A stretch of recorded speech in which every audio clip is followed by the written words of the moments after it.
Hello, this is Gabi from Bluebonnet Crafters, and this is a how-to video about clasp weaving on the turtle hexagon pin looms. And you see this little display here. This is our little sloth, and when I was thinking about how to make the face, I remembered a weaving method that I know from rigid heddle loom weaving, which is called clasp method, where you combine two colors and have them share the weaving space. And I thought that would work out just perfectly to make this marking that is so typical for a sloth. So this is Bob. Meet Bob. Hi. And Bob is inspired by this book, Sparky by Jenny Ophel and Chris Applehans. But these two will go to the side right now so that I can show you the actual weaving method. And for Bob, I used two yarns. There's the Barocco Mercado for the body, and I used this brown for the shading for the face. And then there is the brown sheep nature spun worsted that I have used for the face, which gives it a nice, they both weave very well on all hexagon, on all turtle looms, and they give just the nice and crisp contrast that you want for the face here. So anyway, let's take a quick look, and so that this video doesn't turn out to be centuries long, I already prepared the, this is the original turtle hexagon pin loom, and I started weaving just a regular hexagon. Let me just make sure that with the white nature spun, which provides the body, and I'll tell you how far I got here. So this is the first part is completed. We have the upper and the lower triangle built, and we have all the, in quotes, warps built up. And then I wove 5 rows in white, just as you would usually do. I'm using a locker hook. You can use a needle or what have you. So that's where we are when we start with the clasp weaving. For the clasp weaving, I have prepared a thread of the brown wool, and this is about 30 inches long. And you can use whatever you want. You can use even a tapestry needle. Here I have a short weaving needle that I'm using. You could use another locker hook, pretty much anything that allows you to do over under. All right, so we wove with the white. This is like back and forth, and one more in this direction. So 5 rows, and this will all be in the instructions on Ravelry. So take a look, and also on our blog. So 5 rows in white, and this makes the white be on the right side as it is shown here. And now we start with the brown. So you pretend to weave as if you have the same direction as the last white one. Just a quick note, you can turn your loom any way you want. Like if you are right-handed and you want to start with your right hand, absolutely. Just turn it any way you want. So that it's easier to follow with the directions, I will leave the loom here and just show you what I'm weaving. So let's take a look. The white yarn is on the right. I have 30 inches of the brown wool, and we go 6 times over under, over from the left side, over under 1, 2, 3, 4, 5, 6, and then we come out at the top and just pull it through. Because this is for a stuffed animal, you can just leave the end hanging out right here. Okay, so this comes to about to the center of the hexagon. And then we let the brown wool rest and take the white and counter from here. So, and this is just normal weaving. So we go here around this side and we came out under. So we need to start over. 1, 2, 3, 4, 5. And you see now that they meet in the center. Okay. So, and you just pull it through like this. Now here's the thing, and I will tell you, clasp weaving, there are several different methods on how people clasp weave in rigid heddle loom land. I will show you here one method that I really like, particularly for the hexagon pin looms. There are two major benefits. One is, actually 3. One is that the surface is very smooth. The second is it looks like regular weaving. And so the third is that the overlapping areas here don't clutter the center. Okay, so again, we just wove with the white 6 from 1, 2, 3, 4, 5, sorry, 5 from the right side. And now we still hold this, but what I do now is I take the brown thread or brown wool and just go around the white one, and I'll show you here in detail what this looks like. So I make them interlock, and I will just lift this up a little bit so hopefully you can see this and the camera adjusts. Do you see how they interlock? All right, and that will help to yeah, well, it just helps to interlock, so you don't have any gaps.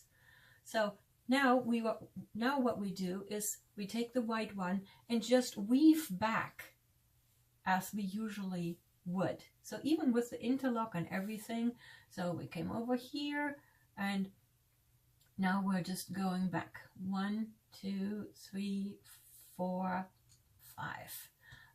If you see me weaving with both hands, don't worry. Again, this is for demonstration purposes. You can twist and turn whatever. So the idea here is that you just weave back with the white after you interlock them. All right, let the white one rest, take the brown yarn and weave back.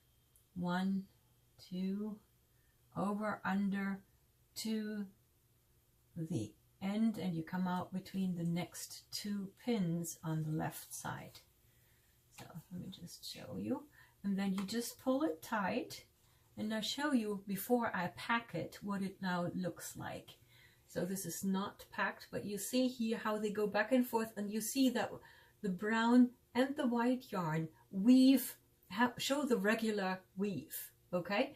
And in the center they show how they interlock with each other. Okay, so now you just tighten them up a little bit and then you pack them as usual. Okay, just pack them carefully, and see, here's already your first clasp. And let me just ask Bob to show you here. So here's Bob, and this is basically what we just did. Is here the first 2 rows here of this markings on his face. All right, so we started with 6, and now we take the brown yarn, because the brown yarn or the brown wool is our drive. Go around the next nail as usual. 1, 2, 3, 4, 5, 6, and now we advanced 1, 7. Okay, let me show you on Bob. We want to have this go out a little bit. See how this goes around here? And so that's basically all you do, is you just weave in a little bit more to advance the dark brown here. So we do here, this is the 7, same thing. Okay, and then we go around here, let this rest, and then we take the white one and go from the other side over, under, until we meet the brown here in the middle. Okay, here we go. Let's advance that. All right, interlock them, and you can do it any way. You can do it like this, or you can do it the other way around.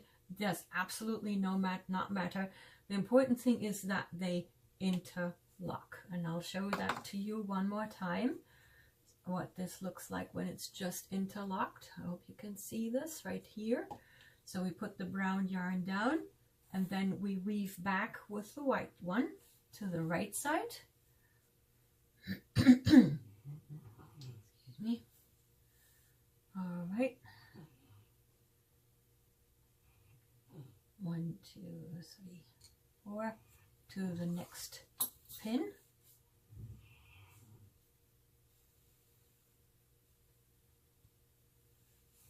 I should advance the yarn a little bit. And then we do the same on the other side, which is over and under to the other side, and you already see that this is now a little bit longer. I should have used a longer needle for this. I thought it looks fancy to use a 5-inch, but I think I will switch if I can find it. So anyway, here is the next row, and this is what it looks like when it's not packed. And you just tighten it enough so that it has, did I go one too fast, too far? Yes, I did go one too far. Yes, okay. Let me fix this. The brown went one too far, so I will very quickly undo this.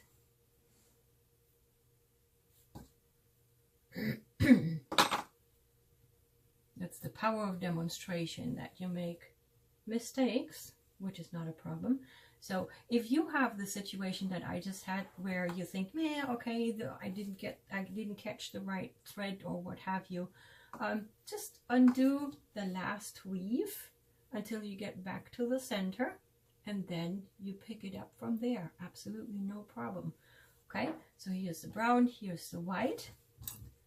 Let them interlock like this. Okay, and here we go. Yes, that will look better.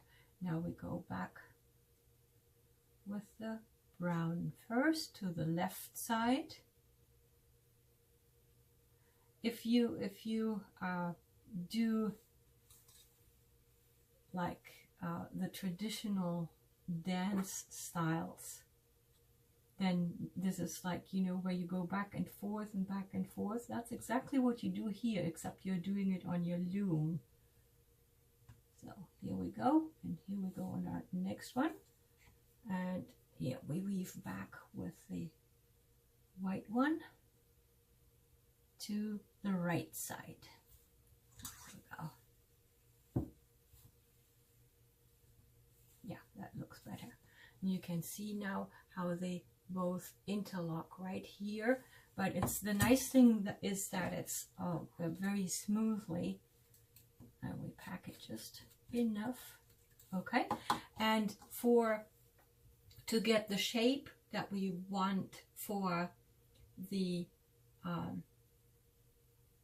sloth face, we will do the same, one more of the same rows around the next nail. So this is like 1, 2, 3, 4, 5, 6, 7 of the brown to the center, and then we have 1, 2, 3, 4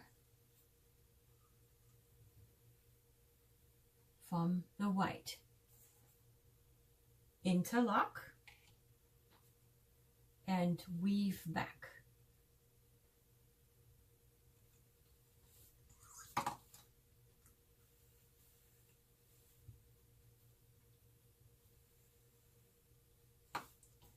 And take the brown and weave back with the brown to the left side.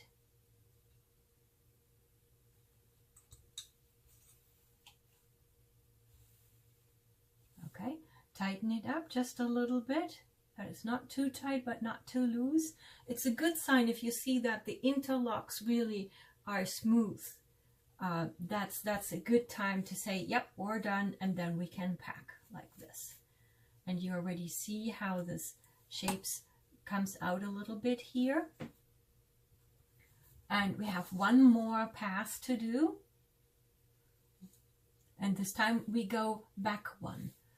1, 2, 3, 4, 5, 6. Okay.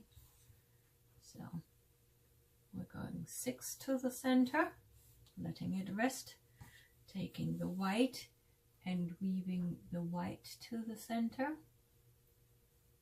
Or to meet the brown, we need to go a little bit farther than that. Here we go. Interlock. Just twist them once. And then we go back. It doesn't matter if you weave the brown first or the white first. Since I have the white in my hands, I'll just do the white one. Here we go.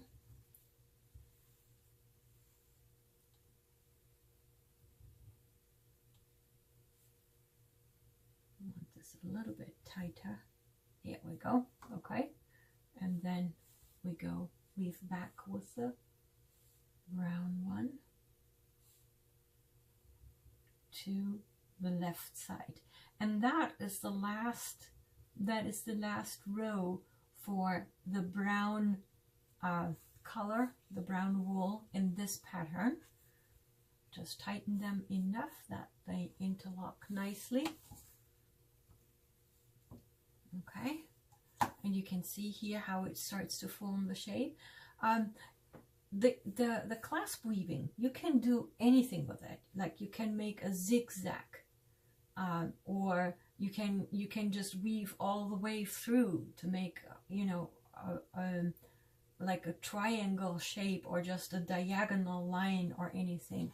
So it's pretty much.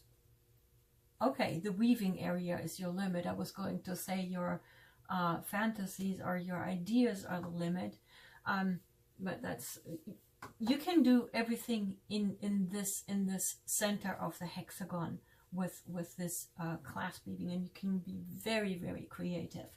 All right, the brown is done, and all we have to do is just finish our hexagon with the white wool at this point. So this has nothing to do with the clasp weaving anymore. The clasp weaving at this point is complete. This is just to complete our hexagon that we're going to use for Bob's face. Okay, and so there's for this pattern, just weave 2 more rows in white to complete your hexagon as usual, and that will be it. So here, take a look, and we can just spread it out a little bit. Just here we go. How does that look? And you can see it's not very distinct, but you I think you get the idea that you can make zigzags or what have you to use this clasp weaving technique on the turtle hexagon pin loom. I want to show you one more thing, and that requires that I take off the hexagon from the loom.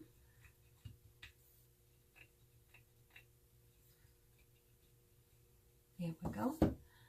So sorry for all the threads, but that's okay. Don't forget the wiggle wiggle. It's still valid. So here is our clasp woven face, and let me just see, here is Bob. So that's his face, and you can see how it compares here. And what I did is I put the plastic eye for Bob, I put that just here right at the tip, and then the nose a little bit lower here. See the instructions for more details. Now Bob has 2 sides of his face, and so there's one like this and there's one like this. The neat thing about this weaving technique is, particularly when you interlock like the way I'm showing you, is that you can just weave 2 of those, and then you turn it around and have exactly the same beautiful pattern right here, ready for Bob's face. So it's reversible. This method and this pattern is completely reversible. Another huge bonus point. Okay, so that's all there is to it for clasp weaving. I hope you enjoyed it, and I hope I will see many Bobs with many clasp woven faces. Thank you for watching and listening. Bye, auf Wiedersehen.